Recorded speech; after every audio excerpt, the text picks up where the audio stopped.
Y bueno, pues primero que nada, Joselo, muchas gracias. Gracias por estar aquí. Sí me importaba mucho también que tenerte aquí como invitado, ¿no? Desde hace ya unos meses habíamos platicado sobre hablar sobre esta parte, estos temas. Y pues te agradezco mucho que le hayas caído acá al estudio, la neta. Creo que vamos a hablar de unos temas muy importantes sobre el campo.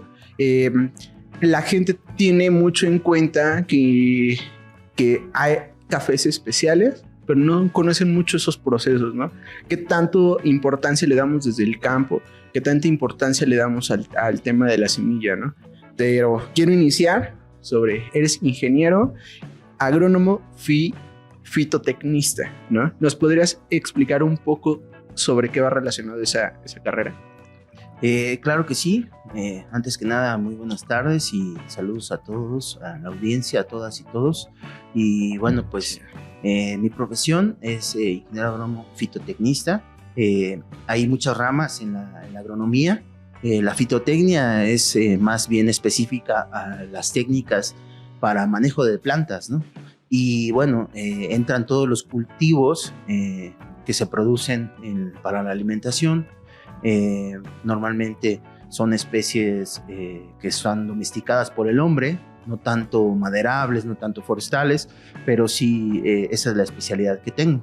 Aunque ya en la práctica, pues conoces de todo, sobre todo en café, ¿no? Porque la mayoría del café en México está producido en sistemas agroforestales o sistemas que tienen que ver con la interacción entre otras especies. Me habías comentado un poco que esto va relacionado hacia varios temas, ¿no? No solamente al café. ¿Por qué te fuiste más relacionado hacia el tema del café y no tomar o hacia otros, tomar otros campos, ¿no? Por así decir. Sí, bueno, desde mi formación, mi proceso formativo, yo soy originario de la Ciudad de México. Yo nací en la Ciudad de México, pero en la secundaria me fui a vivir a Sonora y allá hice la preparatoria. Okay. Entonces desde ahí me empecé a involucrar con, pues se puede decir que la agricultura de manera extensiva, ¿no? Porque la agricultura en el norte del país, por las condiciones agroclimáticas, son sistemas de producción intensivos, con sistemas de riego. Entonces, estando allá en Sonora, vi la producción de trigos, sandías, de naranjas, ¿no? Estuve radicando en la ciudad de Navojoa y Ciudad Obregón. Y desde ahí empezó como mi inspiración, ¿no?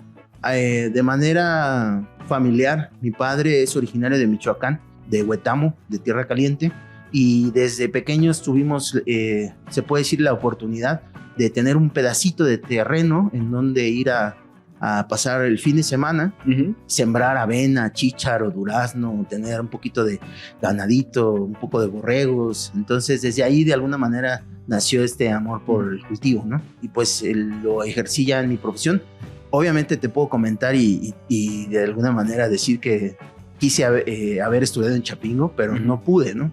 Porque al hacer mi servicio militar en Sonora, se me pasaron las fechas de los exámenes en las convocatorias. Teníamos un conocido que de profesión ingeniero agrónomo también en el Estado de México. Él me comentó, si quieres ven a hacer examen acá. Ya investigué y están los exámenes.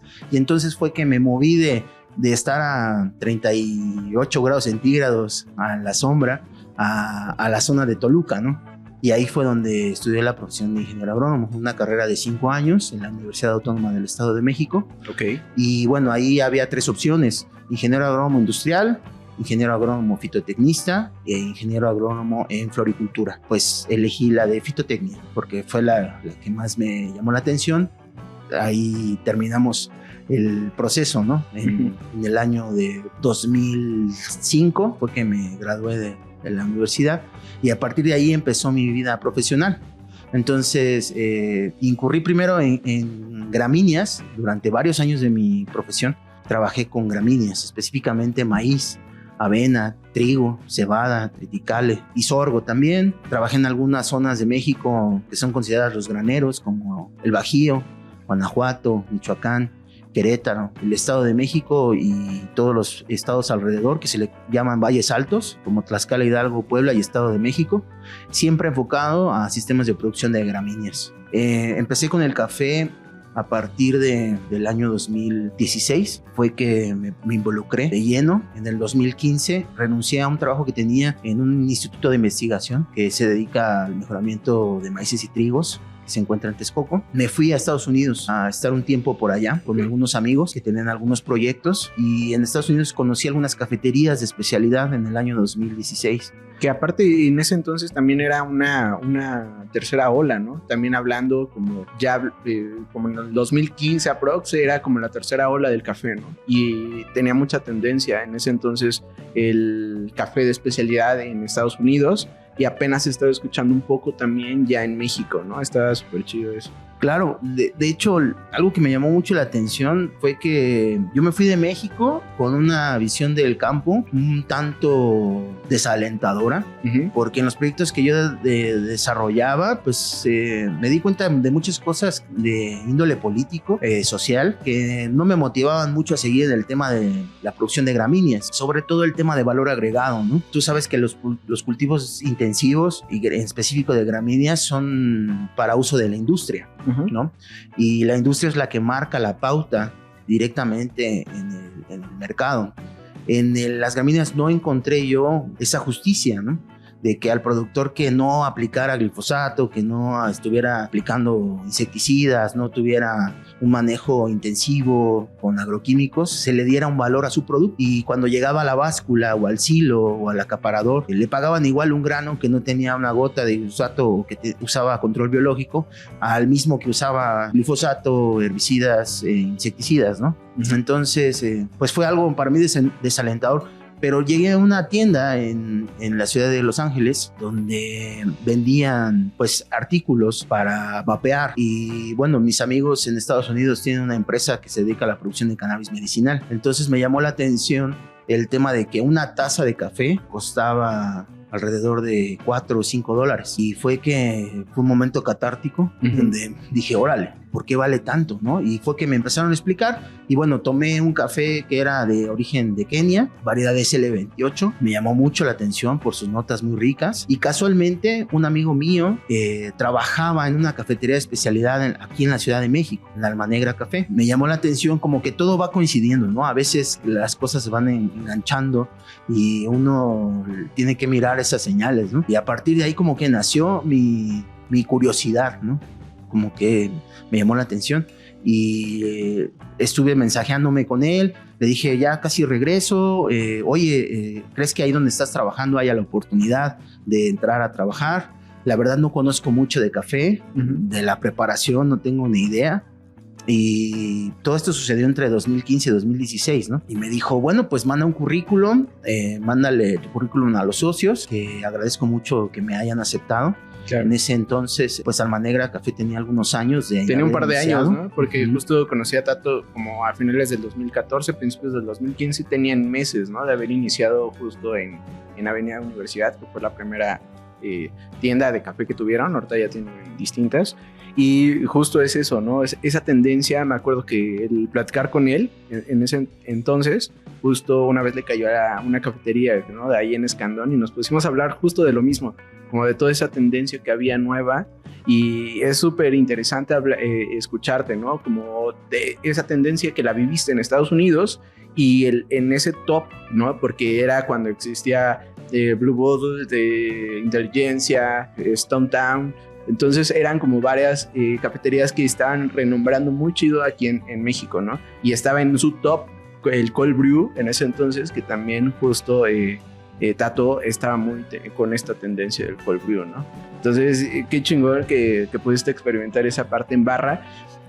Esa experiencia de vivir y poder atender a la gente sin tener una experiencia, y que te fuiste envolviendo poco a poco del café mexicano.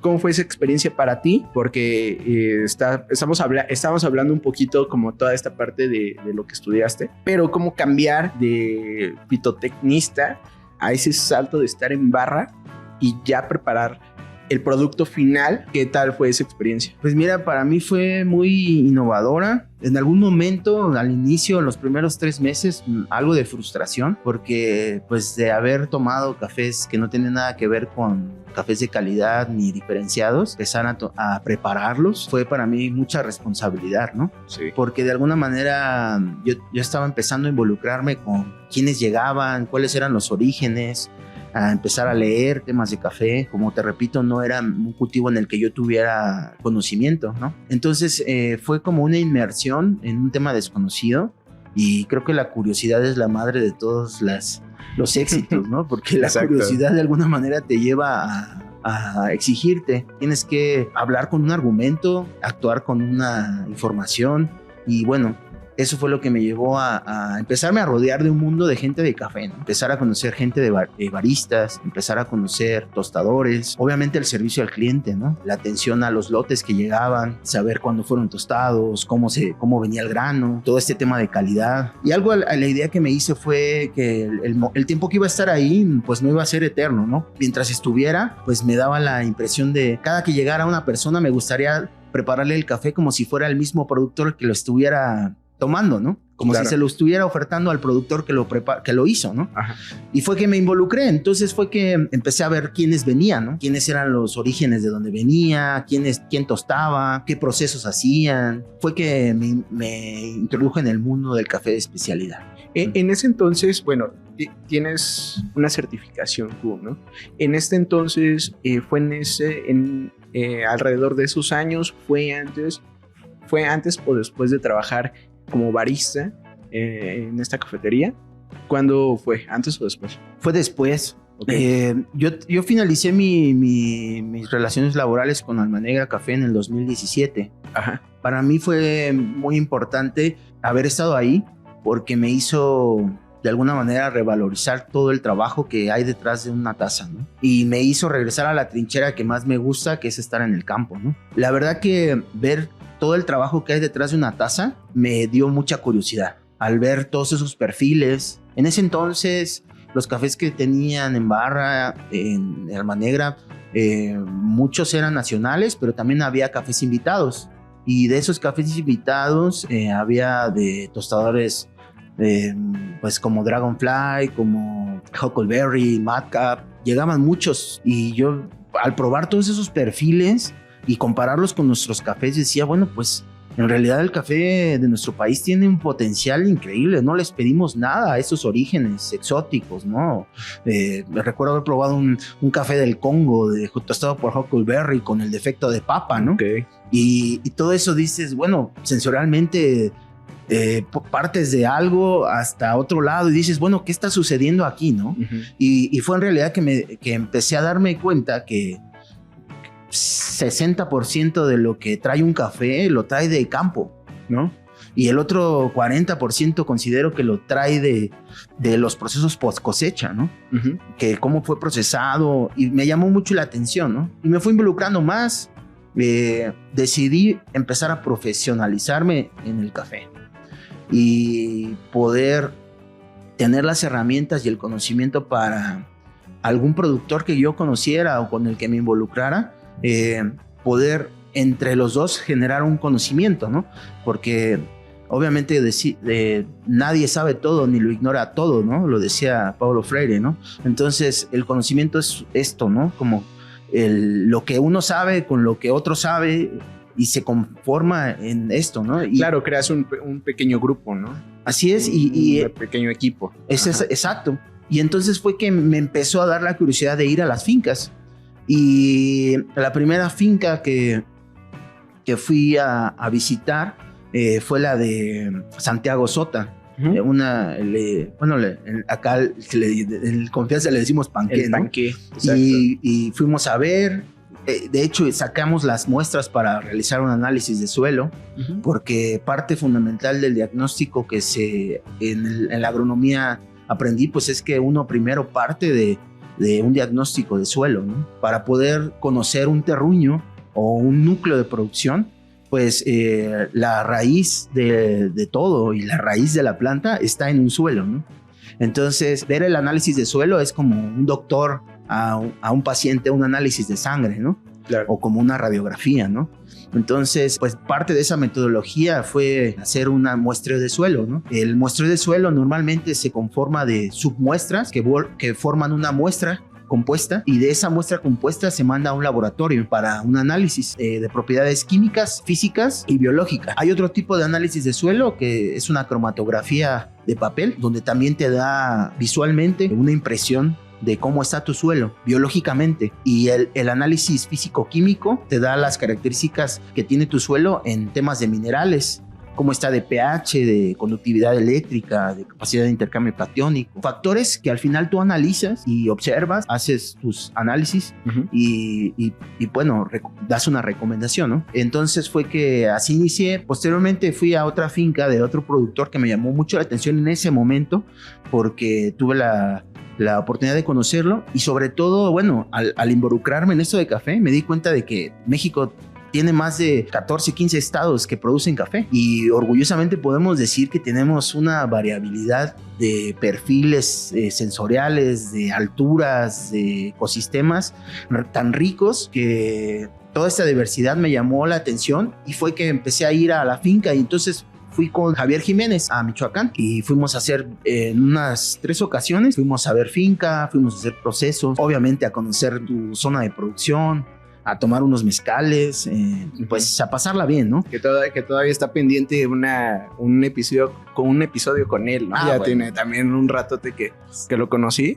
Y justo es eso, ¿no? Hablamos como de esa producción, ¿no? Y en Michoacán se dan este tipo de cosechas del aguacate, ¿no? También está súper cabrón esa cosecha, ¿no? Hablando como de plantíos y todo esto. Claro, y aparte tiene una riqueza genética, porque las variedades que llegaron a Veracruz, hay en Chiapas, en Morelos, Veracruz, en Guerrero, son completamente diferentes a las que llegaron a Michoacán, Colima y Nayarit, ¿no? Okay. Ahí el general Michelena trajo variedades directamente de Yemen, y es muy probable que en Michoacán haya moca original, ¿no? Regado por ahí. Ajá. Que nadie ha tomado como que la importancia de eso, pero bueno, claro. Quizás ya, que Javier ya tiene una colección, creo, de mocas, ¿no? Y bueno, eso a nivel sensorial, bueno, ahorita vamos a hablar de eso, pero posteriormente, después de conocer a Jau y interactuar y conocer los procesos y todo esto, seguí visitando productores, ¿no? Y posteriormente empecé a hacer relación con algunos otros productores de otros estados de la República, como Guerrero, como Veracruz. En Guerrero, pues conocí a algunos productores, aunque la verdad ya no me animaba mucho porque son zonas algo peligrosas. Sí. Pero pues sí he conocido productores de la zona de Atoyac, algunas organizaciones.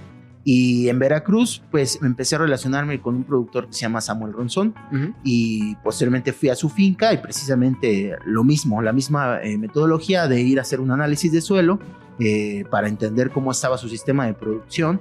Me di cuenta y confirmé lo que había ya visto antes, ¿no? Los suelos de café o las zonas de producción de café son un bastión de la agroecología. ¿Por qué?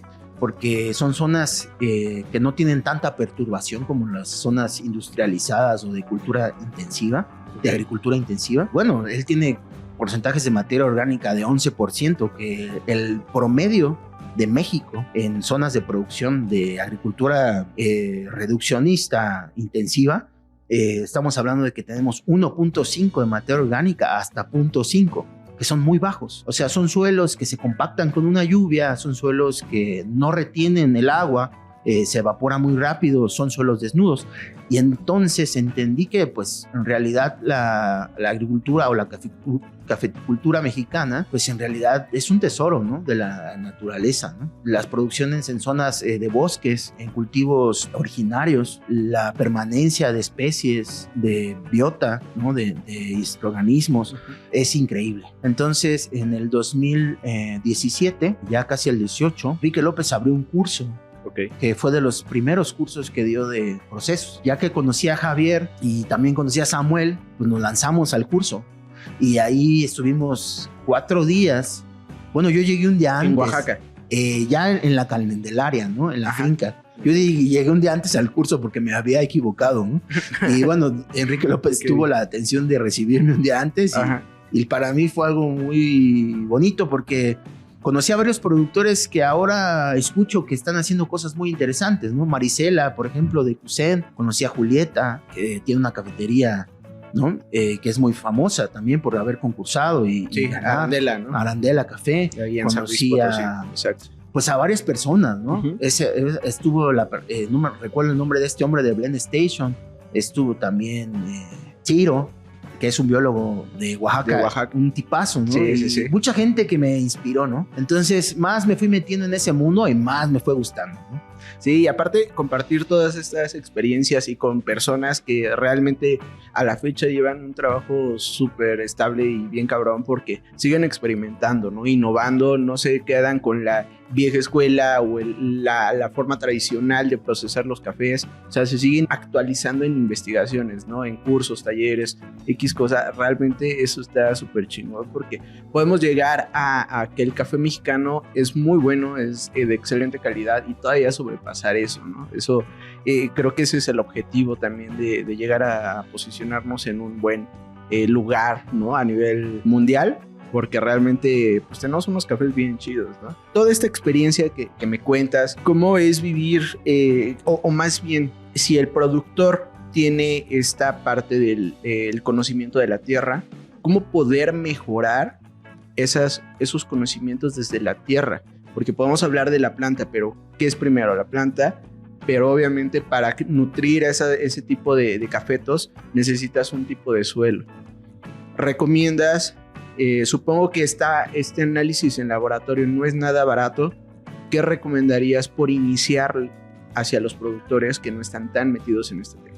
Cada condición en cada lugar o lo que llamamos ahora terruño, porque ahora el café tiene una escuela muy similar al vino, entonces de ahí viene la parte del terroir o del terruño. Tiene condiciones únicas que lo van a hacer diferente o lo van a diferenciar de otros cafés. Al estar en todas estas fincas e interactuar con todos estos productores, Enrique López nos trató súper bien esa vez, nos compartió su conocimiento, nos llevó a ver su finca, nos habló de los procesos. Al conocer todo esto me di cuenta de que hay muchas, de alguna manera, características muy importantes que están dando a conocer el café de México, pero que es una constante en países productores, ¿no? Y de alguna manera me gustaría compartirte que he englobado de alguna forma que hay algunos temas que tienen que ser muy puntos clave cuando un productor o productora pretenda involucrarse al tema de cafés especiales, ¿no? Si te das cuenta en las estadísticas, los estados que tienen mayor rendimiento actualmente es el estado de Puebla. Y bueno, los estados que más producción y área productiva tienen, pues es Veracruz y Chiapas, ¿no? Pero el tema de productividad, sí, eso se me haría como regresar al tema de reduccionista, ¿no? Ahorita, más que productividad, vamos a hablar de calidad. Y una constante a nivel internacional es la genética. En México tenemos varias genéticas que han sido manejadas por los productores, pero en el tema de calidad a nivel internacional hay genéticas que han dado de qué hablar porque están seleccionadas por sus características organolépticas y sensoriales. La genética para mí es un punto clave que el productor debe de empezar a observar. No con esto digo que tienen que cambiar, ¿no? Y que si escuchaste que había geisha por allá, ya siembres geisha, ¿no? O si escuchaste, o geisha, ¿no? O si escuchaste que hay sidra en Ecuador, ya siembres sidra. Pero nosotros como productores debemos de tener una cartera de opciones para poder elegir entre ellas. Y la mejor manera de hacerlo con los cultivos que yo inicié y mi expertise en la agronomía es hacer parcelas de larga duración donde tengas diferentes variedades, donde no solamente hagas una sola variedad y te quedes con esa, sino puedes hacer lotes pequeños de un surco, de 2 surcos, 3, 4 líneas, que lo puedas repetir con las mismas condiciones y puedas evaluar tú física, sensorialmente y en campo, cómo se desempeña esa variedad en tu localidad. Obviamente vamos a encontrar típicas, vamos a encontrar borbones, vamos a encontrar caturras, vamos a encontrar máragos, pero también hay otras muchas variedades que tú puedes meter a tu terreno y en la cual tú puedes probar. Y a esto le llamo yo el agricultor que se vuelve más científico, ¿no? ¿Por qué? Porque pone a prueba y a competir con las mismas circunstancias una variedad contra otra. Ajá. Y alguna le puede gustar porque es más precoz y alguna le puede gustar porque da más rendimiento, ¿no? Como el tema de catimores o sarchimores, ¿no? Pero obviamente el productor es el experto en su zona. Ajá. Y en su núcleo productivo. Entonces la genética es muy importante. ¿Por qué? Porque está tomando mucha importancia para los compradores. Obviamente un café commodity nunca va a ser como un café especial, ¿no? Y una característica que distingue la especialidad del commodity son las variedades, las especies. En algunos lugares están usando eugenoides, en algunos lugares están usando la orina, en algunos lugares están usando sidra, SL28, SL34, variedades como Pacamara, ¿no? Y incluso ya hay variaciones, ¿no? Allá hay geishas amarillos, geishas anaranjados, geishas rojos, variedad Gush Gush, que vienen de las líneas Elite etíopes. Ajá. Hay variedades como Java. Todas esas variedades son las que se han generado genéticamente aquí en México. Obviamente hay muchas semillas que vienen de otros países, ¿no? Y justo ahorita me voy a ir como desglosando en esa parte, porque has tenido la oportunidad también de visitar otros países, ¿no? Y conocer otro tipo de semillas que a lo mejor no son radicadas aquí en México. Pero, ¿cómo se empieza a generar ese tipo de variedad aquí en México? Pues mira, en México tenemos variedades que se han desarrollado aquí. Una de ellas, pues, es, por ejemplo, Garnica. Ajá. Alguna también de ellas es Oro Azteca. Pero bueno, al final, el tema con esas variedades es que se fueron diseñadas o fueron mejoradas con el propósito de evitar la roya. Okay. Ajá, pero no fueron diseñadas con el objetivo de calidad en taza o competencia, ¿no? No fueron hechas así, ¿no? Y bueno, fue más para generar esa resistencia esa salud, ¿no? Porque se estaba perdiendo. De hecho, ahorita quisiera compartir el dato del rendimiento. Y bueno, tú sabes que hubo una crisis de café en el 2014, 15, 16, donde tuvimos la menor producción que hemos tenido históricamente. Estamos hablando de que la roya acabó casi con todas las zonas productivas de México y fue una crisis a nivel internacional. Algo que tenemos que no perder de vista es que un productor de especialidad debe de estar en el día a día con las tendencias del mercado internacional. No solamente lo que le está pidiendo el dueño de la cafetería tal o con las variedades que tiene en su terruño, sino debe de estar siempre viendo qué es lo que está sucediendo a nivel global. No quiero decir con esto de que caigamos en un sistema reduccionista, sino más bien que si tú estás ofertando algo diferente, algo diferenciado, tienes que ofertar algo diferenciado, algo diferente. Si tienes típicas, ¿sí? Que vendríamos llamándole como el criollo del café, bueno, pues selecciona tus típicas.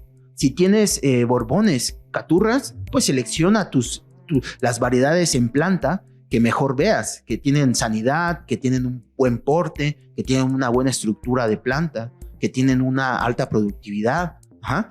Todo eso lo podemos hacer nosotros como productores.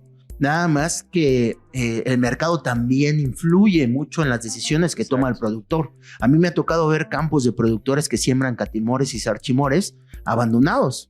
¿Por qué? Porque son resistentes a la roya. No, y aparte eso, todo ese tipo de procesos para hacerlos especiales prefieren el commodity, ¿no? O sea, realmente le procesan de otro tipo distinto.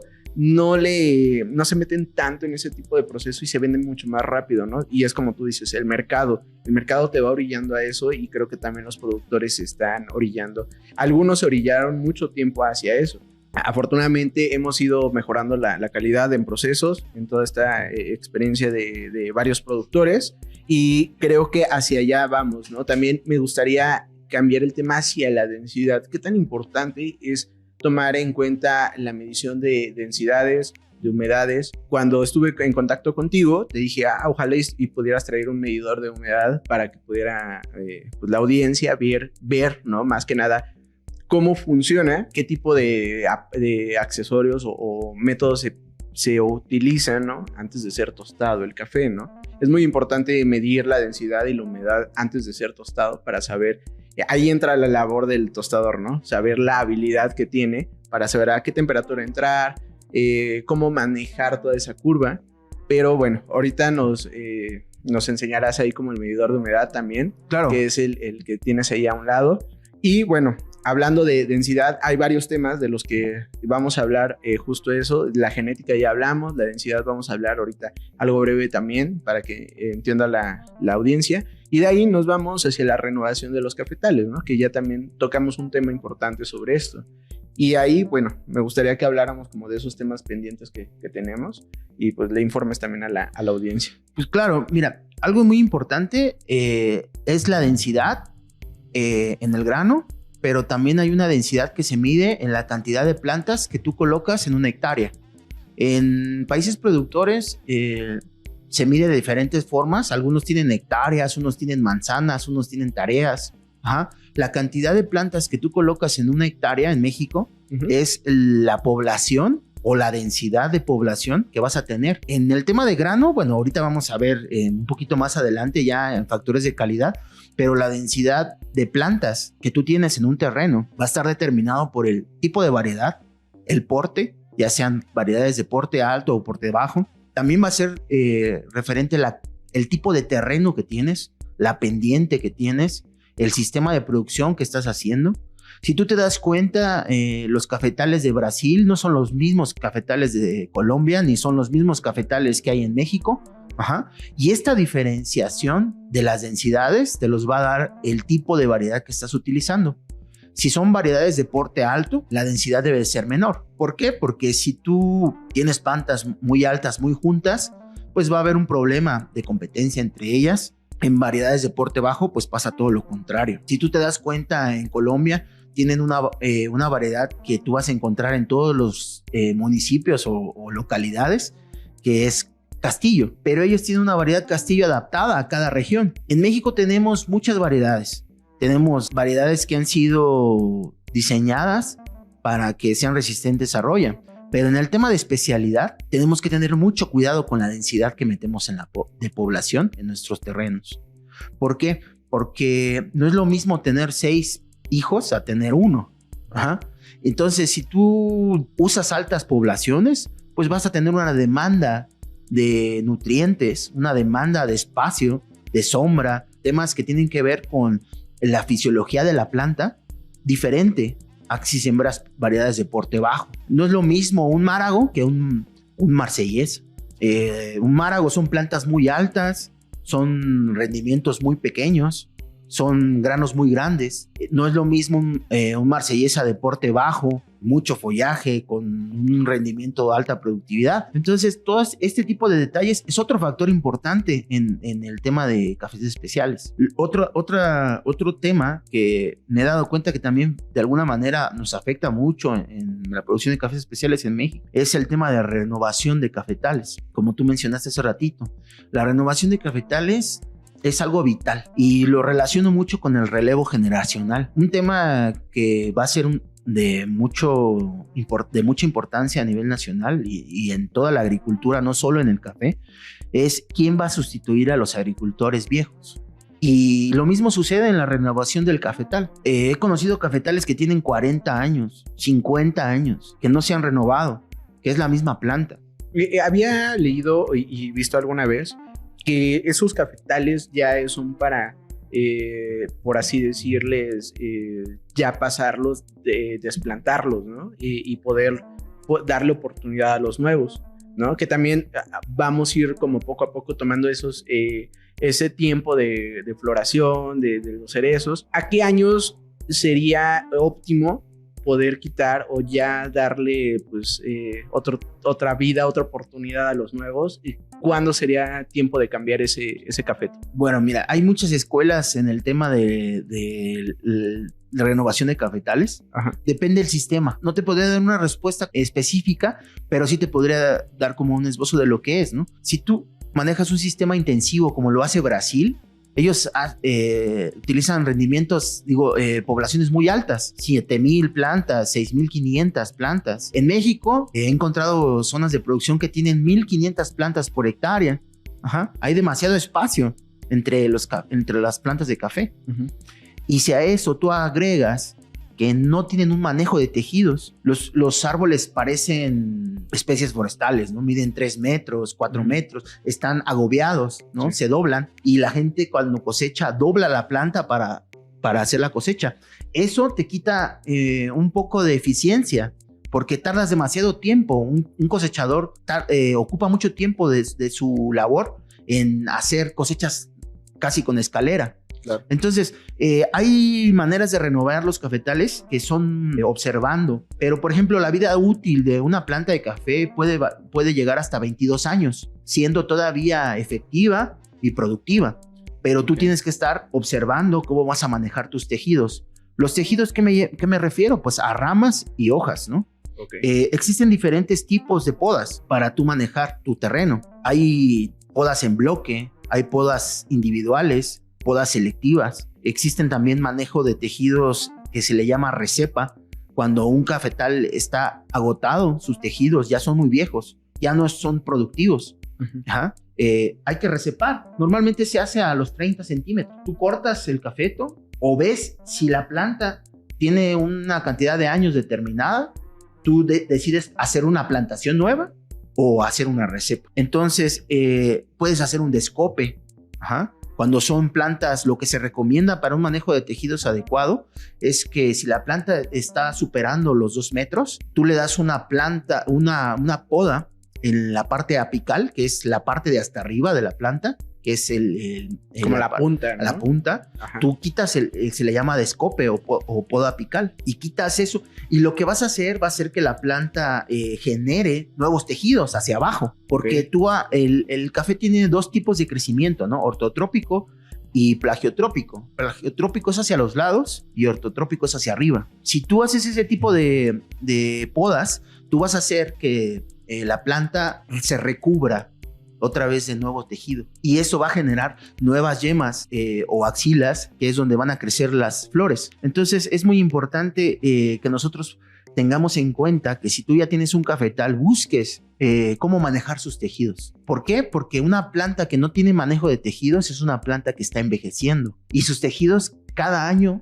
que pase van a ser menos productivos. Entonces lo que tú tratas, todos los frutales tienen una manera de rejuvenecerlos. En mi caso, yo me dedico también a la producción de aguacate y de limón.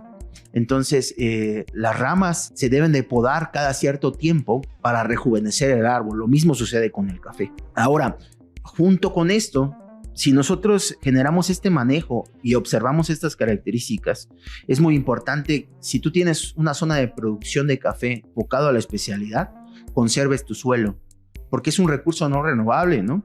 Y porque los suelos en las zonas productoras de café están en constante presión de erosión, porque están en pendientes. Ajá. Entonces, por eso es muy importante que observemos cómo estamos manejando nuestro sistema.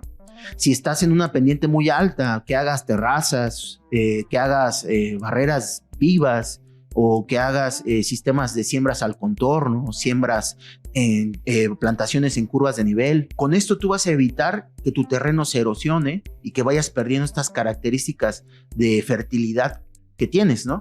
Hay algunos nuevos, que no son nuevos, más bien están inspirados en la naturaleza, como la agricultura sintrópica o la agroecología regenerativa. Toman en cuenta, antes que todo, Ajá. toman en cuenta cómo funciona el ecosistema en la región donde estás produciendo. En el café debemos de tenerlo involucrado sí o sí, ¿no? ¿Por qué? Porque ya como te comentaba, el 70% de la producción de café en México es en sistemas agroforestales. Uh-huh. Entonces, de esta manera también vamos a conservar los recursos del suelo, vamos a permitir que el agua se quede en el terreno, se vaya a los mantos freáticos, vamos a cuidar esas laderas, vamos a cuidar esas zonas de descarga de agua. Ajá. Entonces es muy importante este tema. Me gusta mucho hablar como de este tema porque mucha gente no está tan relacionado ante eso, ¿no? O sea, y creo que en este episodio vamos a ver qué tan importante es saber desde la tierra hasta el tipo de crecimiento de la planta, ¿no? En este caso, ¿no? Me gusta que hablemos, ya hayamos hablado de la genética, densidad, renovación de cafetales, ahí viene como la conservación también del suelo, un poco de la nutrición, del manejo integrado también de las placas. Es muy importante también saber manejar todo este tipo de problemas para evitar como los problemas que tuvimos hace unos años también.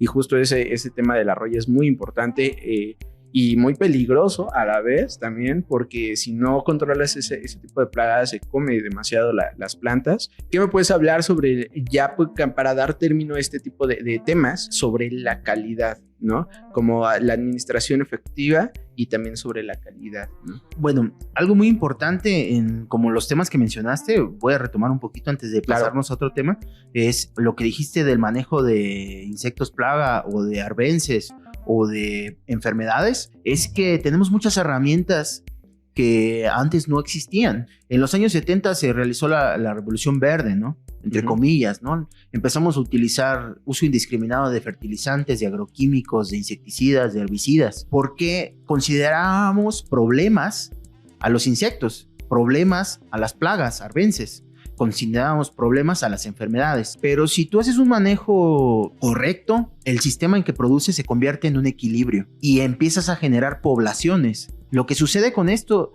y todos estos problemas que mencionaste son desequilibrios poblacionales.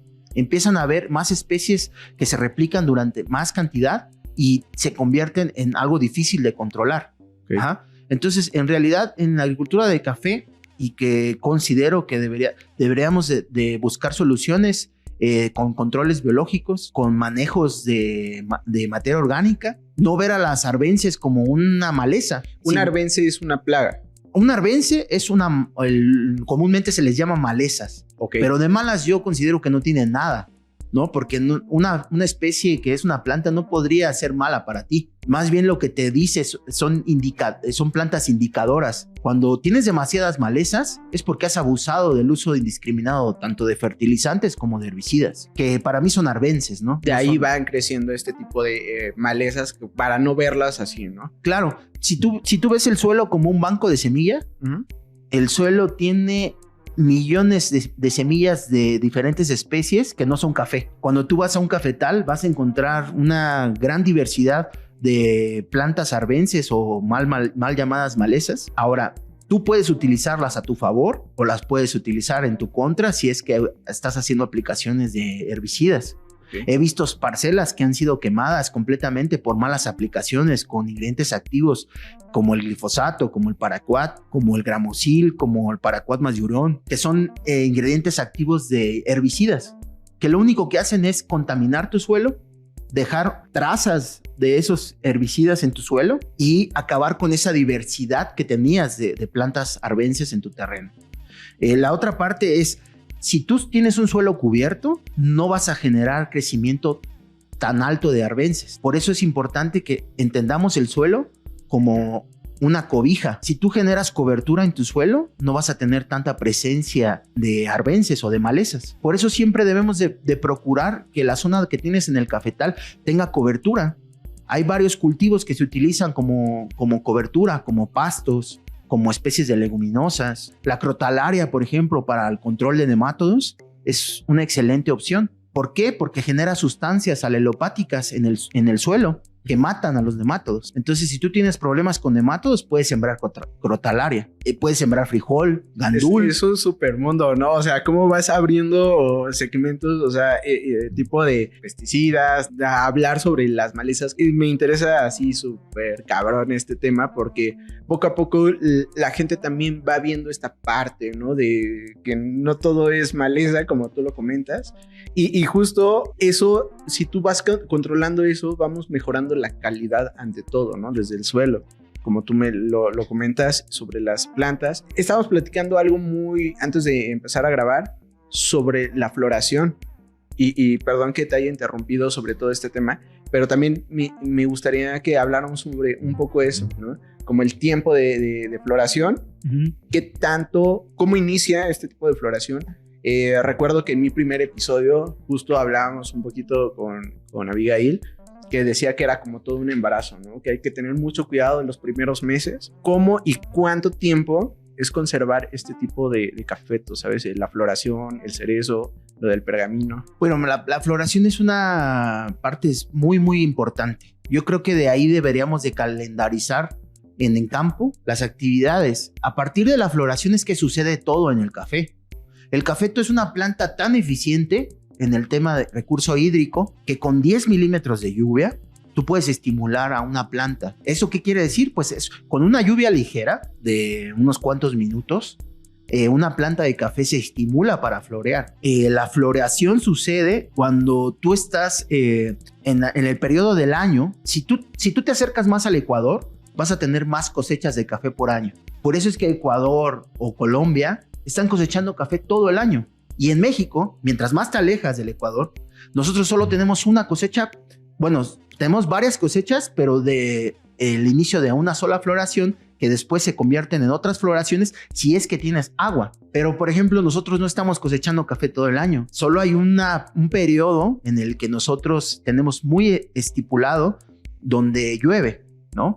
Que te vas a dar cuenta que son a partir de los meses de abril, mayo, junio, julio. Y bueno, este año pasado fue un año bastante llovedor, donde considero que viene muy bien a las plantas y también mal. Porque si tú cosechas café cuando te llovió el día anterior, tus grados Brix se van para abajo. Porque la planta, de alguna manera, todos esos azúcares que tenía almacenados para los frutos, cuando hay lluvia, se consumen en la planta y los grados Brix bajan. Entonces, la lluvia es el factor determinante en la floración. Una planta de café, mientras más número de floraciones tiene, va a tener más cosechas, ¿no? Mientras más flores produce, vas a tener, es un determinador de la producción. Si tú tienes una buena floración, vas a tener una buena producción. Estamos hablando de que una planta tiene potencial de producir 32 flores por nudo. Y puede incluso en variedades altamente productivas como variedades de robusta o variedades, bueno, que es otra especie, pero variedades que son como catimores o sarchimores, pueden encontrarse hasta 40 flores por nudo. De esas 40 flores, entre 15 a 25 se van a convertir en frutos. Es ahí donde nosotros tenemos que empezar a observar mucho la floración y considerar estos factores en la producción de nuestro café. La floración también, las flores de café son flores hermafroditas, quiere decir que son autofértiles y también son autofecundantes. El 91 al 96% se autofecunda. Solo el 9% de la flor de café va a estar fecundada o polinizada por un insecto.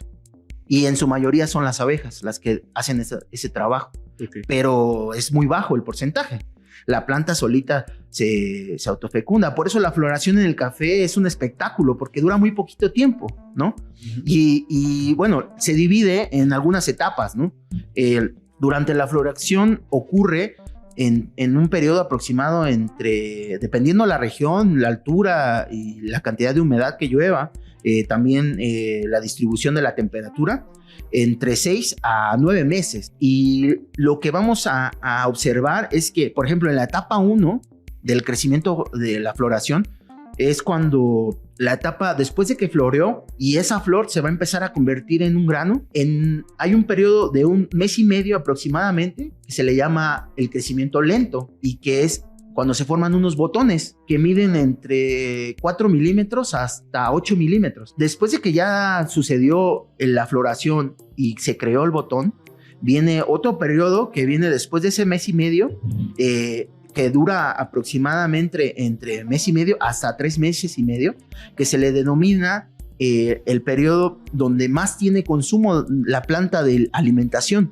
Y ahí es muy importante que nosotros le demos la disponibilidad a la planta para que se alimente.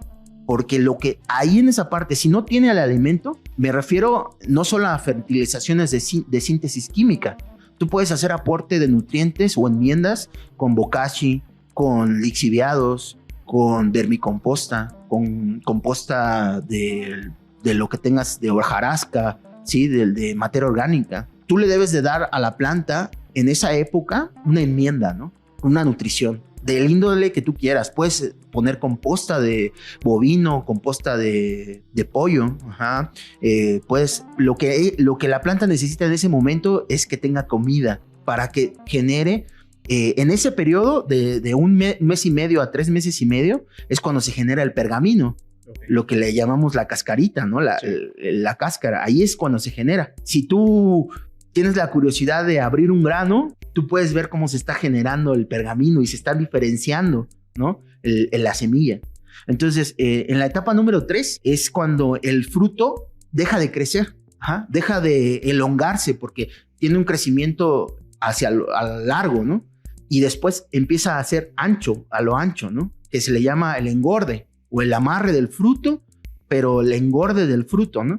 Uh-huh. Y el crecimiento de esto es del 3er mes al 4.º mes. Aquí, si sucede un periodo de sequía, que ha sucedido en nuestro país en muchas regiones, vas a tener una población alta de grano negro, de presencia de granos negros. Si tú ves que un café viene con muchos granos negros, es que tuvo un periodo posiblemente muy grande de sequía. Entonces, las sequías son muy importantes en estas épocas, ¿no? Porque son épocas muy críticas. Son pocos los cafetales que tú vas a ver en nuestro país que tienen sistemas de riego, pero los que tienen sistemas de riego pueden hacer una mar. Por eso uno ve los sistemas de producción de Brasil y te quedas sorprendido de cómo son sus floraciones. O sea, todo se ve blanco, lleno, así, y es por eso, porque... Bueno, que no en balde es el primer país productor, ¿no? Claro, realmente. Y sus sistemas son altamente tecnificados, o sea, usan maquinaria para todo, tanto la siembra como enterrar la manguera del riego para cosechar, pero a la diferencia de nosotros en nuestros sistemas agroforestales, nosotros sí tenemos que estar muy pendientes del clima, y es ahí donde yo les recomiendo a los productores que tengan un pluviómetro, para analizar la cantidad de lluvia que les llueve cada evento de lluvia, analizar y apuntar. Simplemente que entendamos que el café de especialidad necesita que estemos de la mano con la cultura del dato, que estemos apuntando todo lo que hacemos, llevemos una bitácora de cultivo. La idea también en la etapa final, que es la penúltima etapa, que es la etapa número 4, es cuando el grano se vuelve duro. Esto sucede entre el 4.º y el 6.º mes aproximadamente. Y ahí es donde se empieza a formar el mucílago.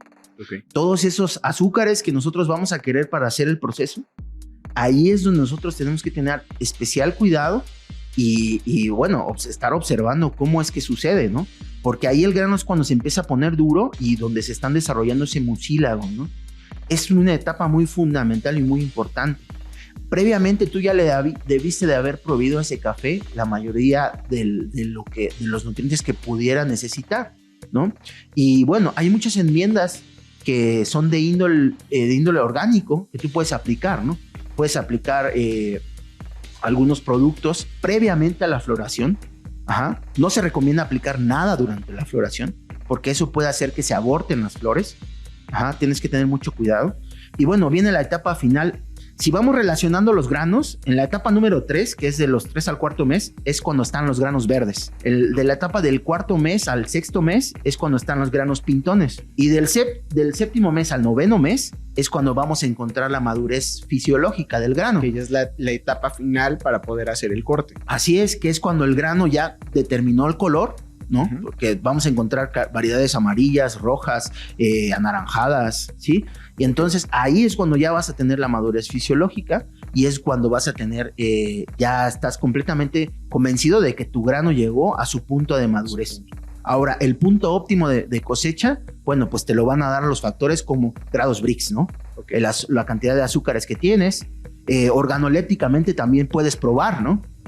Por ejemplo, nosotros de la mano con toda esta sistematización de la agricultura, también vamos de la mano con la luna llena. En cafés especiales te vas a dar cuenta que mucha gente está cosechando en periodos lunares de luna llena, ya sea en ascendente, llegando a la luna llena 3 días antes o 3 días después. Ajá. ¿Por qué?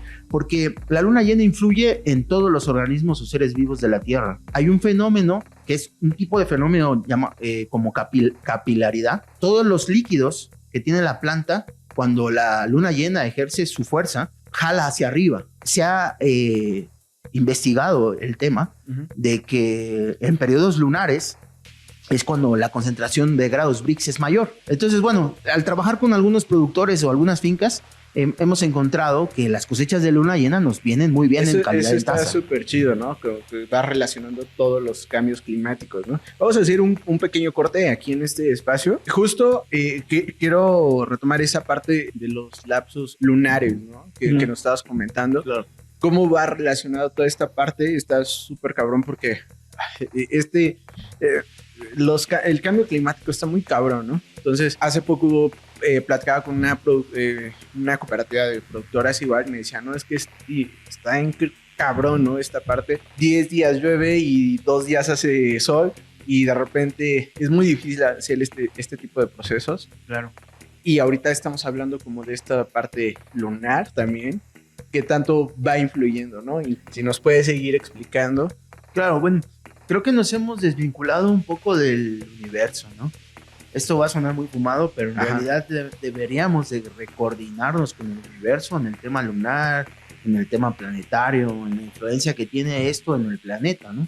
En la agricultura sintrópica y en la agricultura biodinámica vas a ver lo que es la base. En esta búsqueda de conocimiento he buscado empaparme de todo esto y de estos sistemas porque he encontrado que estos sistemas funcionan mucho mejor y están de acuerdo como en un equilibrio con los ciclos, ¿no? Entonces el tema lunar en el procesamiento, aunque hay muchas personas que son agnósticas del tema, yo ya estoy más que convencido de que funciona y no volvería atrás a hacer un natural, por ejemplo, o un honey si no lo estoy cosechando cerca de la luna llena. Entonces, en temas de calidad, como habíamos mencionado, estos factores son muy importantes. Los cafés que estamos ahorita en la tendencia de especiales, todo esto, fermentaciones lácticas, alcohólicas, heterofermentativas, homofermentativas, en CO2, maceraciones carbónicas con inyección de CO2 o fermentaciones abiertas o en bolsa o en tambo o en bioreactores. Esto es un tema que se cuece aparte, ¿no? La bioquímica, ¿no? Del café, de las fermentaciones, porque podemos hablar horas y horas sobre un solo tema de fermentación, ¿no? Pero considero que cualquier productor que pueda tener el alcance de escuchar lo que estamos comentando debe de tener estos factores muy importantes en su finca, ¿no? Algo que es muy importante, por ejemplo, con los productores de cafés especiales o que quieren entrar o ya están, es que debemos de profesionalizar a la familia del núcleo productivo en el tema de catación, de calidad de café, ¿sí? ¿Por qué? Pues porque con eso también vamos a estimular a los miembros de las familias o de los núcleos a que se empapen del tema. Y si a un muchacho de la familia, del productor, una muchacha de la familia le gusta catar, pues que se profesionalice en eso. Algo que una vez escuché en una entrevista que le hicieron a un productor de Chiapas, José Arbello, una persona de Ricardo Azofeifa, le dijo, ¿qué consideras tú que es básico dentro de los núcleos productivos de cafés especiales? Pues que la gente sepa a qué sabe su café, porque va a ser la única manera de que ellos van a poder darle el valor agregado a la calidad. Si yo no sé a qué sabe mi café, va a venir cualquier fulanito de cualquier empresa y me va a ofrecer el precio de un café a lo que ellos consideran que vale mi café. Pero si yo sé a qué sabe mi café, yo tengo una clasificación de análisis de calidad de mi café, nadie te va a venir a decir qué precio te va a pagar por tu café. Tú vas a poder ser la persona que determine. Y esto es de la justicia que me refería al inicio de la conversa, ¿no? De que un productor de especialidad tiene la justicia en el precio porque él sabe lo que vale su café y a qué sabe su café. es muy importante que el análisis sensorial sea parte de la calidad y que todo se defina con una cuchara en la finca. Me he topado desafortunadamente y tristemente con productores que jamás han probado su café con un buen tueste, porque eso es algo que vamos a encontrar en la mayoría de la población de productores de café, que normalmente venden su café y nunca lo prueban. Y lo feíto, el desmanche, la chibolita o todo lo que no es calidad, la pasilla, le dicen en Colombia, lo dejan para la casa. Y la mejor calidad se va para los industriales, para los beneficios, para la gente el coyote, ¿no? Que le llamamos, ¿no? Claro. Entonces, algo que también es importante es que lo mejor se quede en casa, y que lo compartan en la familia y que entiendan que todo el esfuerzo que está realizando, como dice tu computadora, venimos a tomar buen café y el buen café lo tenemos en casa. Entonces, algo muy importante de los núcleos productivos es que tengan un poquito de sistematización en la planeación de la finca. Con esa experiencia que he tenido a lo largo de los años con la agricultura en México, me he dado cuenta que la producción agrícola en México no tiene una sistematización. Vamos al día a día. Pero si tuviéramos un tema de organización, planeación, integración, dirección y control, podríamos nosotros fomentar más la producción de cafés especiales. Desde hace algunos años vengo de manera voluntaria participando en Taza de Excelencia. Me llama mucho la atención la calidad de cafés que han estado llevándose a Taza. En el 2019 fue mi primer año en el que participé y créeme que eran pocos los cafés que tenían una evaluación sensorial muy alta. Había muchos cafés, pero no tantos de tan buena calidad. Y en el 2020 no hubo por el tema pandemia. Y en el 21, que fue la última participación en la que pude y me dieron la oportunidad de estar, la cantidad de cafés buenos era increíble, mano. Justo voy hacia ese tema, ¿no? Esa experiencia de vivir y estar de voluntariado en Taza de Excelencia, ¿cómo la vives desde esa perspectiva de voluntariado, no? Esta ocasión fue limitado los voluntariados porque realmente tema pandemia, regresaban de un año realmente que era difícil, ¿no? O sea, tuvimos la pandemia, se canceló un año, regresó ¿Cómo es vivir esa parte del voluntariado y ver que eres parte también de que si no tienes una buena, un buen equipo de verter el agua, de tener, o sea, no se llega a una calidad buena en taza? Y eso influye también para los catadores. ¿Qué tal y cómo fue esa experiencia? Pues mira, te puedo decir que son como tú me decías al principio, ¿qué me estimula? Siempre el productor, visto desde igual a igual. O sea, no me considero como el técnico que viene a enseñar, más bien yo voy a aprender, ¿no? Y lo que pueda saber, que pueda servirle al productor, con mucho gusto, ¿no? Pero, por ejemplo, en Taza de Excelencia, ver a todos los catadores con ese profesionalismo, a las personas que están encargadas del evento, la verdad que se me hace una oportunidad, ¿no?, de aprendizaje. He estado en cursos propedéuticos de catación, nunca he tomado un Q de catación, me gustaría, pero considero que todavía estoy profesionalizándome en otra parte, que catación tueste es como otro lado, ¿no? Pero estar ahí, tener los cafés que pueden ser los mejores del año en tus manos, al momento de estarlos moliendo, desde calibrar el molino, ¿no?, para que estés con la partícula del tamaño de micrones que tú necesitas para poder hacer una catación formal, desde los tuestes, viendo a los tostadores, viendo a la gente que se encarga de la logística, ¿no? Recuerdo mucho a este hombre de Gravilia, se me olvida su nombre hoy, perdón, pues, pero con todos instrumentos, ¿no? Para ver el color del tueste, para ver las mallas de los micrones, toda la gente que organiza. Créeme que desde mi trinchera, que era moler los cafés y lavar los vasos, era lo que estar sirviendo el agua, estar checando que las jarras estén llenas de agua. Para mí es como mi granito de arena de aporte a lo que me apasiona, ¿no? Claro. Entonces, para mí es una oportunidad. Obviamente, desde fuera, pues lo ves como que dices, órale, esta región, qué interesante, ¿no?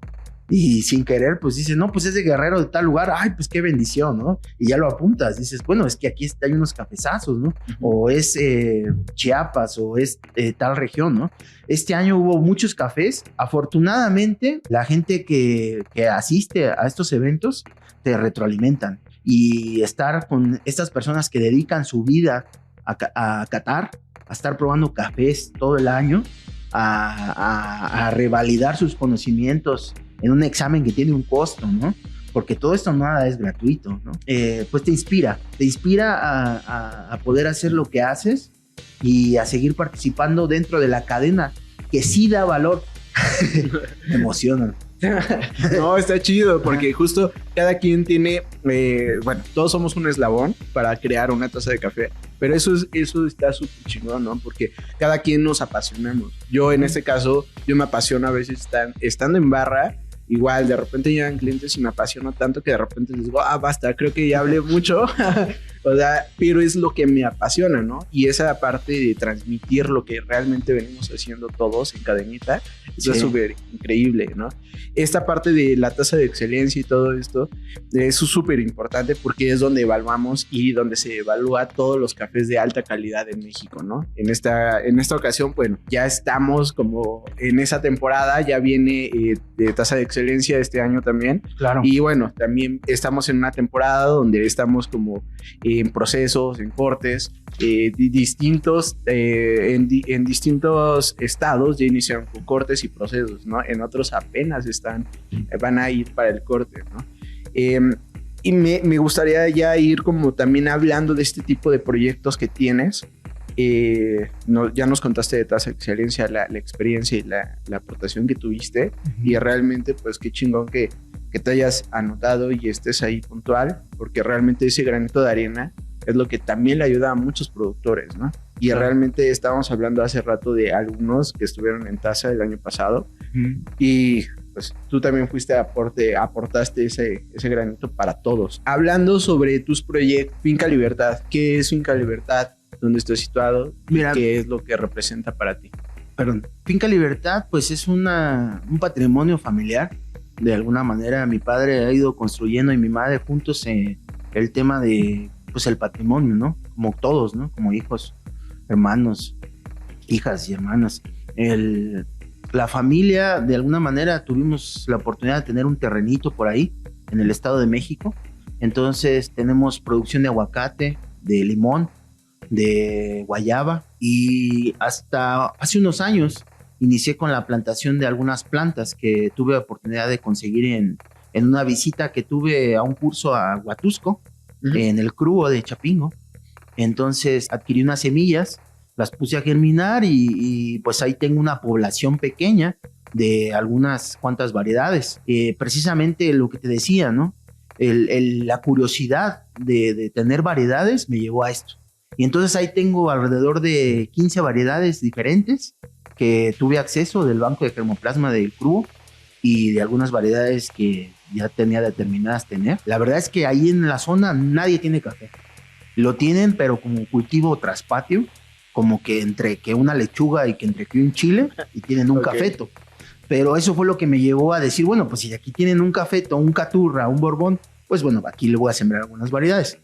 Obviamente, todavía no estoy en etapa productiva porque mi finca está a una altura de 2,100 metros sobre el nivel del mar. Pero ahí es donde me he dado cuenta y te puedo mencionar un productor como es Federico Barroeta, que estamos casi a la misma altura. Y este año que probé cafés de él en el evento de Tasa de Excelencia, dije, wow, si a esto saben en Temascaltepec, ¿cómo van a saber aquí donde yo estoy? Que recordemos que Barroeta tuvo el tercer lugar, ¿no? En Tasa de Excelencia, y también pudo aportar algo también para Climaco, que obtuvo el segundo lugar, ¿no? Entonces son cafés bastante buenos. Regresando a ese tema de la altitud, está súper cabrón, ¿no? Porque 2,000 metros ya se habla de algo poderoso, ¿no? Y también que es un poquito tardío toda esta parte de la cosecha. Sí. Bastante. Y ahí es algo, hay un tema, ¿no? La paciencia. Sí, la paciencia. En el café te vas a dar cuenta que muchas cosas tienen que ser más que de consistencia, de resistencia y de paciencia. Porque la planta de café no es una planta hasta para nacer, tarda demasiado. Si quitas el pergamino, puedes tener plántulas en 30 días y si lo dejas, puedes tener plántulas hasta 60 días. Entonces, para nacer, te va enseñando el café que tienes que ir lento, ¿no? Y que no tienes que correr, ¿no? Sino primero gatear, después caminar y ya después correr.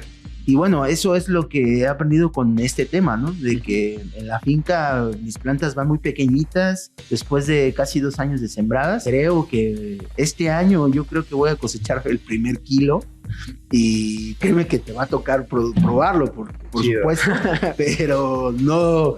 Este año hice una pequeña inversión con algunas semillas de algunas variedades que después te voy a dar a conocer, porque pienso hacer una parcela de larga duración que me permita, no solo para mí en la finca, sino en la región, determinar qué variedades tienen mayor adaptabilidad a esa altura. Como tú mencionabas, el caso de las productoras que te dijeron del cambio climático. En el tema del cambio climático, para algunos les está haciendo un problema, pero lo que está pasando también con el café es que zonas que antes no se producía café, por ese aumento en la temperatura, van a abrirse hacia el cultivo de café. Y entonces ahí es la oportunidad que estamos teniendo los productores del Estado de México y que vamos a seguir teniendo y hay que saber aprovecharla, ¿no? Yo admiro mucho a los productores de estados donde ya el café lleva décadas produciéndose, pero creo que también este nuevo, pues de alguna manera tenemos que adaptarnos, ¿no? Al cambio climático, no debemos de agobiarnos, sino más bien ocuparnos, ¿no? En tratar de buscar variedades que se adapten, en manejos que se adapten, densidades que se adapten, genéticas que se adapten, todo lo que hemos mencionado durante la plática, ¿no? Sistemas, manejos, podas, todo que se adapte a donde estamos, ¿no? Y si ya tienes producción, pues simplemente tratar de ir hacia esto, ¿no? El café especial no es un café fácil, ¿no? Quien la piense que es fácil, pues creo que va a chocar con pared muchas veces, ¿no? Y va a tener errores y mucha gente se desanima rápido. Creo que algo que me he dado cuenta y de estar con los productores, con los amigos, porque más bien hay muchos productores que ya somos más que productores, simplemente amigos, es esto, ¿no? De que las nuevas generaciones tenemos que buscar esto, ¿no? Tenemos que buscar el valor agregado a nuestro producto, tenemos que buscar en la cadena ser un eslabón que genere un cambio. Y algo que alguna vez de alguna plática con algunos amigos es de, ¿tú quieres ser un agente de ventas como agrónomo o quieres ser un agente de cambio? Y lamentablemente la industria te lleva a que te vuelvas un agente de ventas, ¿no? Muchos colegas míos trabajan en la venta del agroquímico y de eso viven y de eso han mantenido a sus familias, pero en realidad no podemos seguir con esta idea, ¿no? El agrónomo en realidad debería ser un agente de cambio en lugar de un agente de venta. Y si te dedicas al café de especialidad, pues tratar de ayudar al lugar donde estés mediante, pues con las acciones, ¿no? Porque las palabras son bonitas, pero estar con los productores, con comunidades chiquitas o irte a trabajar en lugares donde en realidad lo único que escuchas son aves y alguna otra especie de animal, no cualquiera lo hace, ¿eh? Entonces yo todos mis respetos para todos los técnicos que trabajan ahorita con cafés especiales, a los procesadores, a los productores, porque es una responsabilidad muy grande. Sí, claro. Y justo es una responsabilidad muy grande para llegar a un producto final que es una taza de café. Esperemos que Finca Libertad realmente años más adelante pues igual se esté escuchando, ¿no? También en esta parte de tasa de excelencia llegue a hacer un cambio.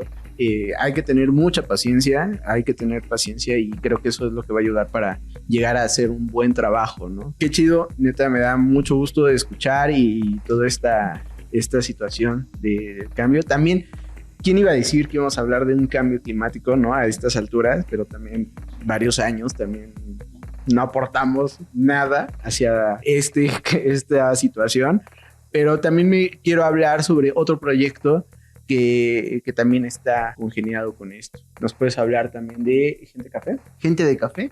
Pues mira, al estar viendo todo y observar a todo lo que hay a mi alrededor, todos somos gente de café realmente los que estamos involucrados en esto, me hizo la iniciativa de de generar algo que pudiera beneficiar a la gente que está interesada en mejorar la calidad de su taza. Y bueno, el proyecto de Gente de Café nace de la idea de que las tazas hablen, pero que siempre hay gente detrás de ellas, ¿no? Uh-huh. Y esta gente de café que se esfuerza día a día, que se levanta muy temprano a desayunar, ¿no? A compartir la taza con su familia, en las fincas, ¿no? Las personas que trabajan en las galleras, que son los cortadores, la gente, los capataces, la gente involucrada, los productores, las productoras, todos en la cadena, los baristas, todo.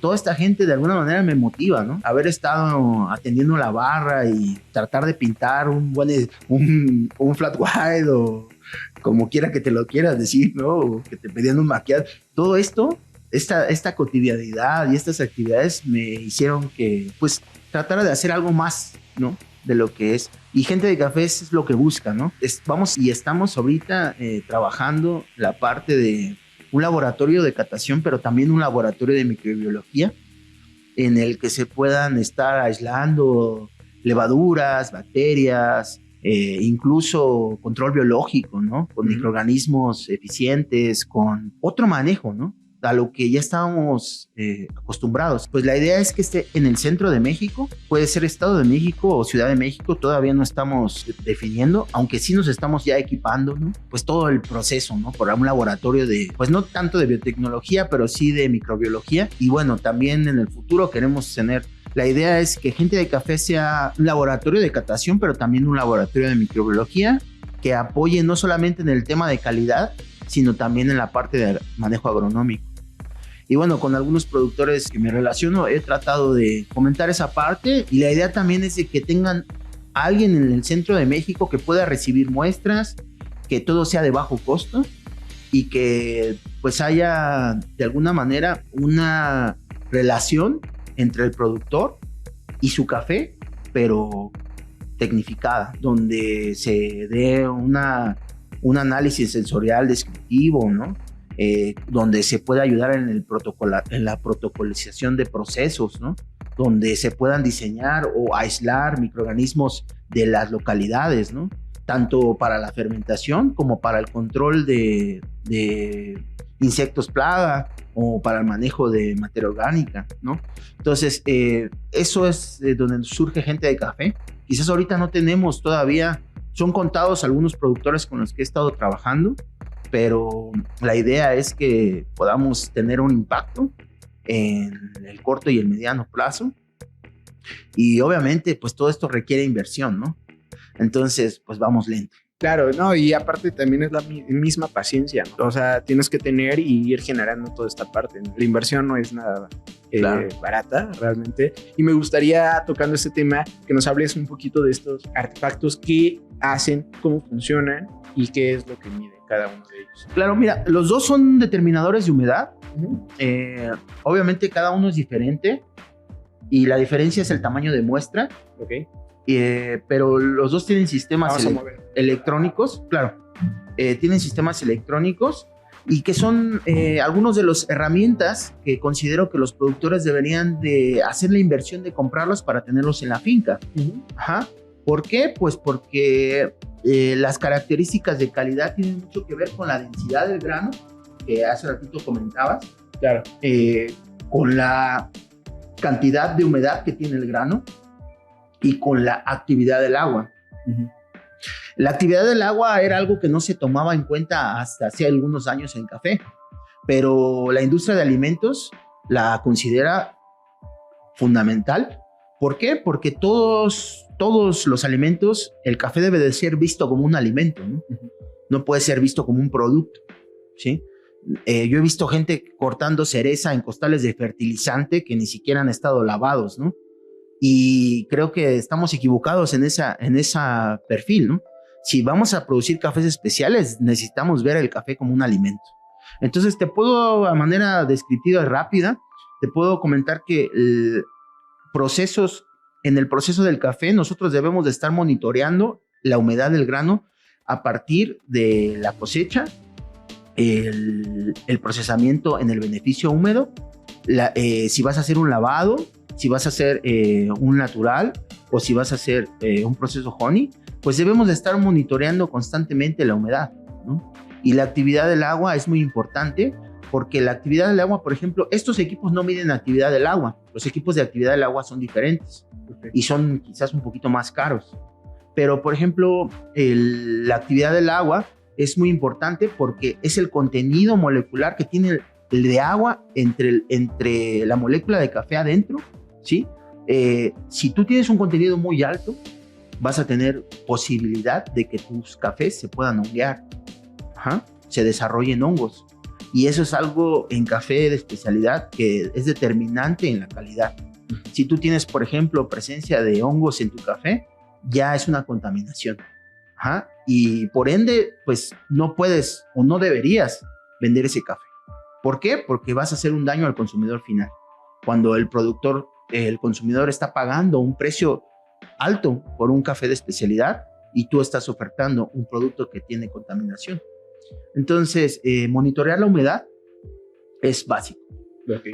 Estamos hablando de que un café, a partir de su secado, después de que tú sacas el café a secar, inmediatamente después del beneficio húmedo, el café tiene una humedad entre el 60 al 50%.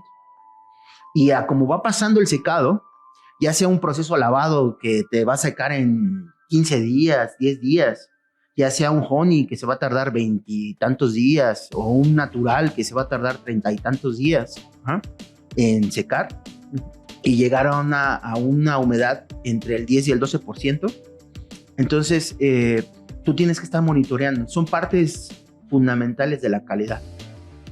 Ya sea el proceso que decidas hacer o el protocolo que decidas utilizar, son muy básicos. Necesitamos tenerlos. Otros objetos o aparatos que nos ayudan son el medidor de pH para las fermentaciones y bueno, estos ya son como artículos ya más específicos, pero podemos tener un medidor de oxidorreducción para ver cómo está la fermentación. Podemos también tener un medidor de oxígeno disuelto en el agua para ver cómo está la fermentación. Son artículos o gadgets del procesador, ¿no? Debemos de tenerlo sí o sí. Un termómetro de pistola, ¿no? Para estar midiendo cómo está la fermentación. Estar monitoreando la fermentación desde que tú pones a secar tu café, meter un data logger entre el grano para saber a qué temperaturas estuvo mi fermentación. Son cuestiones muy pequeñas que no tienen un costo muy alto, pero te van a dar la replicabilidad de tu proceso. Okay. Algo que pasa mucho en el café de especialidad es que hay lotes que son inconsistentes. ¿Qué quiero decir con esto? Que un año saben una cosa y el otro año ya no llegan a saber a lo que sabían el año pasado. Y es el coco de muchos productores de cafés especiales. ¿Por qué? Porque retomamos el tema, la cultura del dato. Necesitamos apuntar lo que estamos haciendo, cómo lo hicimos, hacer un protocolo. Y es ahí donde hay muchos profesionales de café que están invirtiendo días, horas en tratar de compartir porque en café no hay tanta información como en vino, como en cerveza, ¿no? Entonces, vi que entrevistaste recientemente al barista Kim, ¿no? Sí, también. Y bueno, ellos han sido de los que yo me he dado cuenta que han hecho bastantes cosas, ¿no? Sí, y aparte justo también empezaron a compartir esta parte de información, ¿no? Que también nos compartían, ¿no? Que no todas las fermentaciones son buenas y en este caso, bueno, pues también se está dirigiendo hacia otro público, ¿no? Hacia Latinoamérica, porque todos estos cursos de fermentación también se vinieron desde acá, ¿no? Y varios mexicanos igual ya los han tomado, que he platicado con ellos, pero al final, y ya nos han compartido en otros episodios, al final de cuentas eso es meterte de lleno, ir sabiendo qué tipo de fermentaciones, llevar un registro, saber qué fue lo que hiciste ese trabajo del año pasado para replicarlo y hacerlo mejor, ¿no? Cada año poder superar ese mejor proceso para llegar a algo mejor, ¿no? Y incluso así iniciaron las fermentaciones. Hablamos hace rato justo de estos cafés que son fermentaciones a veces muy largas y pues sí da miedo a veces, ¿no? Porque son lotes que si no creas una fermentación buena, se mueren, ¿no? Y no puedes, justo como tú dices, ¿no? Si no llevas ese registro, si no llevas esta parte de medidores y todo, pues se te puede honguear y vas a vender un mal producto a un costo que no está tan bueno, ¿no? No está tan chido para que puedas venderlo al público. Y yo sé que hay mercado para todo, pero no es lo más ético que podría hacer un productor, ¿no? No, entonces, y menos que sea de especialidad, ¿no? Y créeme que todas estas personas, porque podemos mencionarlas, por ejemplo, el catador que te decía que es procesador Q y catador Q es Jorge Luis Martínez. Él es ahorita venido a la mente. El Julián Cucuñán, que es de Colombia. De Colombia, que está trabajando igual con Manuel Díaz, Hernando Tapasco. Son como algunos que me vienen a la mente de gente que está trabajando en procesamiento y que tienen una vasta experiencia porque han dedicado parte de su vida en estos últimos años a procesar. Claro. Y son gente que en realidad, obviamente hay un costo, porque el conocimiento tiene un costo, que lamentablemente a veces no lo consideramos. O sea, las personas que cobran por lo que hacen, pues cobran por lo que saben, ¿no? No cobran porque, pues, ¿no? Ojalá fuera gratuito. Y de hecho, parte de hacer gente de café también tiene esta idea, ¿no? De que no siempre vamos a generar algo económico con el conocimiento, ¿no? Entonces, la idea de esto es tropicalizar toda esta información, porque no le voy a decir a un productor que a duras penas que tiene 1 hectárea o 2 de producción, que compre un bioreactor, ¿no? Quizás ya que estoy trabajando con él, algunos lavados bien hechos, unos naturales bien hechos, que no requieren tanto proceso fermentativo, que no requieren tanta biotecnología o estar aislando levaduras o bacterias, o estar codificando cómo vas a producirlo.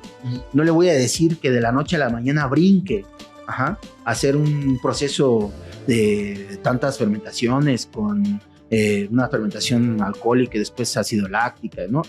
Tengo que generar la estructura de alguna manera para poder que ese productor en cierto momento vea que eso es lo que le va a venir a mejorar su taza. Y puedes brincar de tazas de 80 puntos con un proceso fermentativo hasta tazas de 85, 88 puntos. Claro. Pero todas estas cuestiones que vimos en la plática van de la mano. Sí, y justo es eso, ¿no? Me acabas de mencionar a varias personas que sí tienen bastante conocimiento, y en una de ellas, ¿no? Que se dedica también a la parte de los robustas, ¿no? Y los robustas también los catalogamos como esta parte que no está tan chida del café, ¿no? Entonces, bueno, eso iremos como desglosando también en otros episodios, justo para que pueda la gente ir conociendo más todo este tema, ¿no? Vamos a ir ya orillando este episodio. Vamos a pasar una serie de preguntas. Claro. Gracias por estar con estos proyectos. Igual, nada más recuérdanos tus redes sociales donde te pueden contactar. Si algún productor tiene alguna curiosidad, alguna persona, ¿cómo se pueden acercar a ti? ¿Cómo se comunican contigo? Pues mira, las redes sociales que utilizo es Facebook y Instagram, y en las dos estoy como Finca Libertad. Ok. Porque es el proyecto que tengo en la mente siempre. Y también estoy como Gente de Café. Cualquier productor que quiera acercarse y que quiera, pues de alguna manera interactuar, sin ningún problema, puede escribirme en el tema. Hay muchos, ya ha habido gente, más bien tostadores, que se han acercado, que sí ya tengo café, pero no todavía. Pero la verdad es que estamos trabajando con algunos productores de la mano y ellos nos hacen fuertes en ese tema, ¿no? En Tenajapa estoy trabajando con algunos productores, en Chiapas, en la Reserva de la Biosfera del México también, en el Estado de México también. Entonces, paralelamente a lo que estoy haciendo con mi proyecto personal de la Finca Libertad, también trabajo con algunos productores. Y bueno, el objetivo, créeme que pues es esto, ¿no? De que las redes sociales nos vinculen, en lugar de, pues a veces uno decide cómo su ocio lo maneja, ¿no? Y en las redes sociales, pues a veces te puedes perder en el ocio, pero también los puedes generar un vínculo, ¿no? Y, claro. Y bueno, como Finca Libertad nos encuentran en Instagram y en Facebook. Perfecto. Sí. Pues justo qué chido que hayas aprendido toda esta parte de poder viajar a otros países también, Salvador, Colombia. Realmente eso también ha ayudado mucho a todo este conocimiento que tienes, a todo lo que estudiaste, toda esta experiencia. Y eso se agradece. Gracias por compartirnos también esa parte. Hacia otro público también que tiene la curiosidad tal vez de seguir mejorando este tipo de procesos, gente que no está tan metida en este tipo de procesos y que quiere conocer más del café especial, pues también muchas gracias por toda esta información. Y pues vamos a ir hacia estas últimas preguntas. Claro que sí. Y me gustaría iniciar con esta. ¿Qué enseñanzas te ha dejado el café personal y laboralmente? Pues tener una actitud abierta hacia el conocimiento. Nunca dejamos de aprender. Todos son nuestros maestros. Aprendemos de todos y todas. Y no hay... A veces el problema en que dejamos de aprender es el momento en que pensamos que sabemos todo, ¿no? Y no sabemos todo. Todos los días aprendemos algo nuevo. Todos son nuestros maestros. Y también podemos compartir lo que sabemos, ¿no? En el café también he aprendido que debemos escuchar a las personas de edad. Ellos tienen mucho que enseñar y nosotros mucho que aprender de ellos. Hay muchos productores de edad avanzada que me han compartido cosas o tips que son importantes en mi vida actual como profesional, que no los aprendí en la escuela, ni los aprendí en los cursos, ni en las certificaciones, ¿no? Y esto tiene mucho que ver con ser constante en el objetivo de tener un café de calidad. No es obra de la casualidad.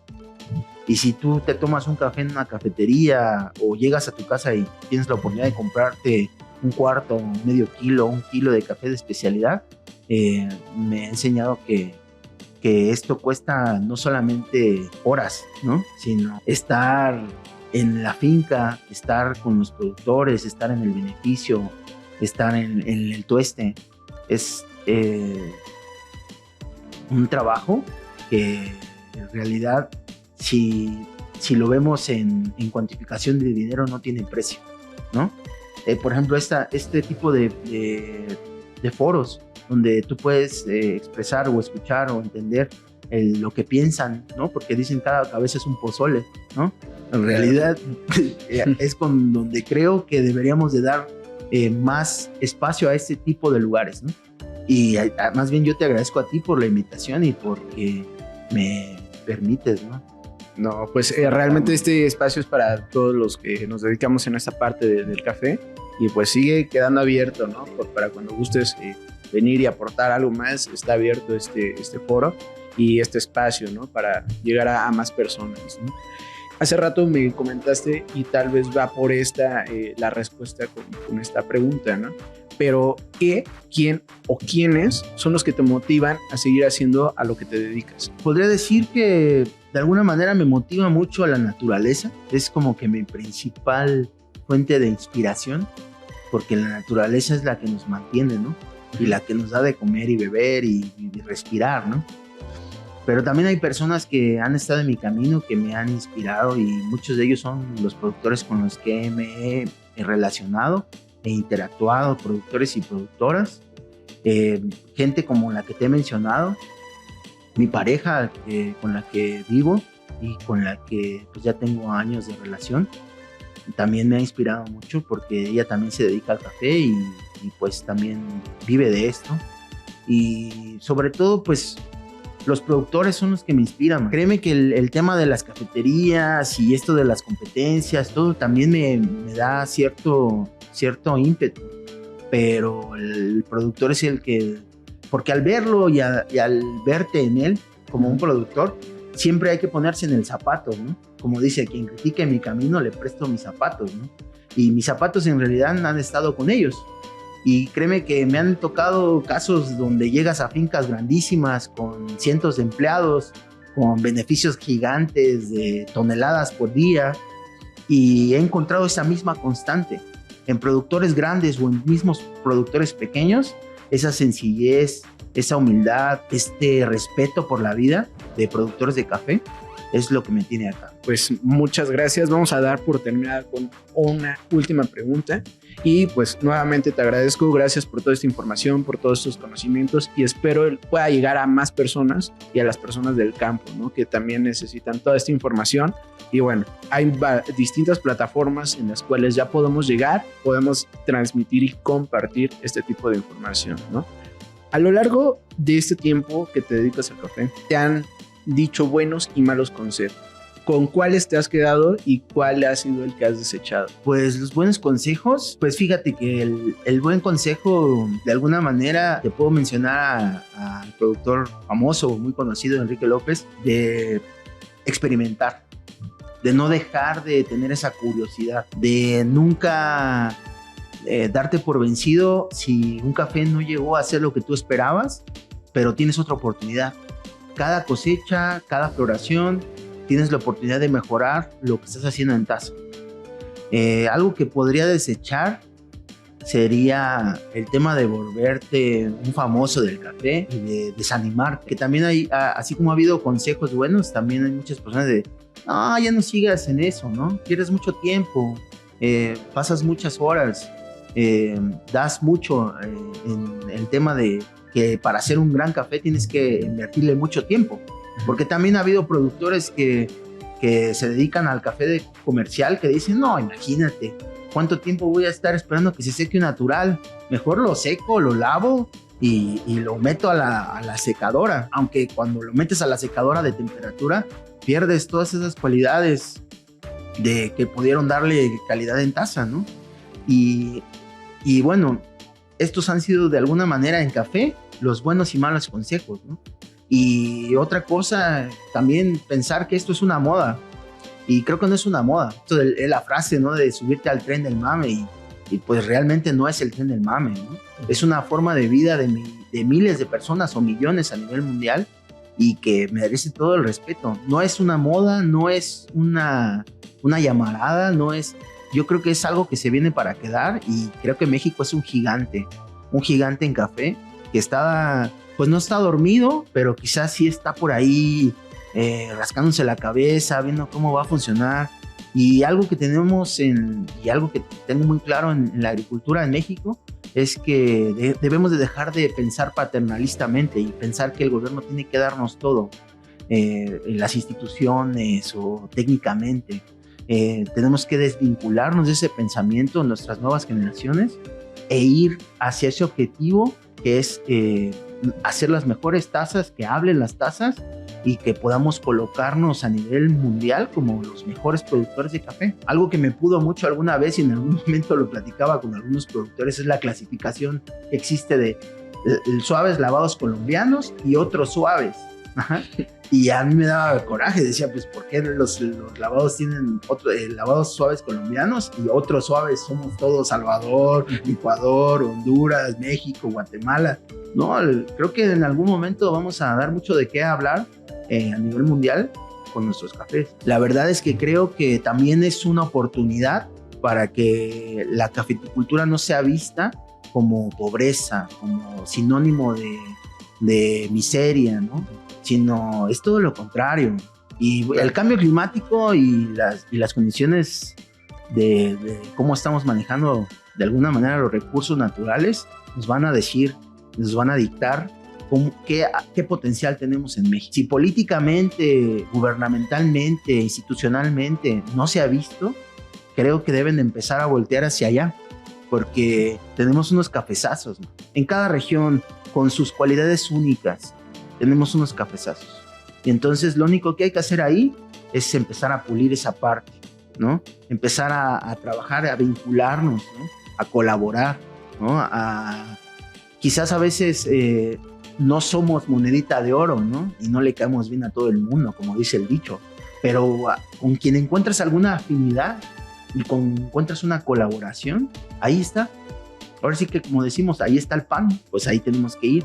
Ahí tenemos que juntarnos, ahí tenemos que hacer este tipo de interacciones con quien tengas una afinidad. No quiere decir que tienes que trabajar con todo el mundo, ¿no? Con algunas personas no vas a encontrar afinidad porque simplemente somos humanos, tenemos diferentes tipos de humores, caracteres, ¿no?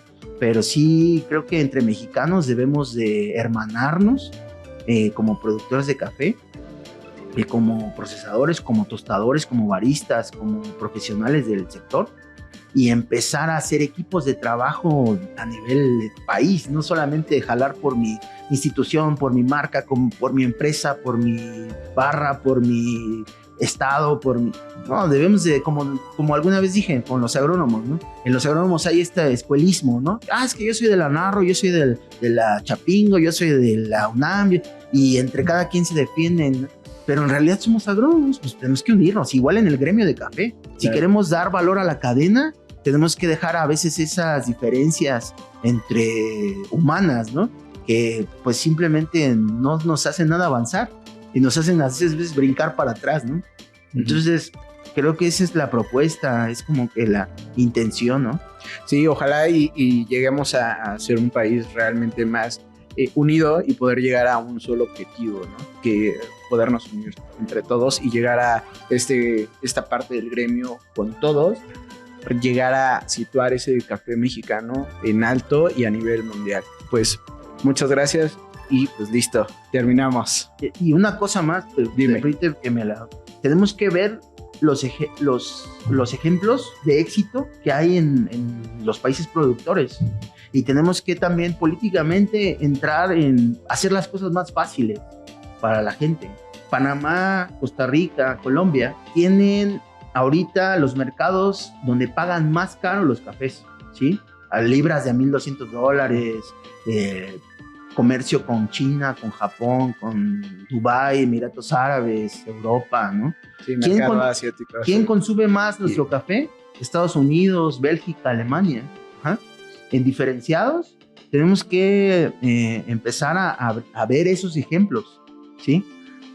A veces pensamos mucho cómo mejorar nuestro café. Ya hay más de 5,000 publicaciones de artículos que tienen que ver con café de especialidad. Uh-huh.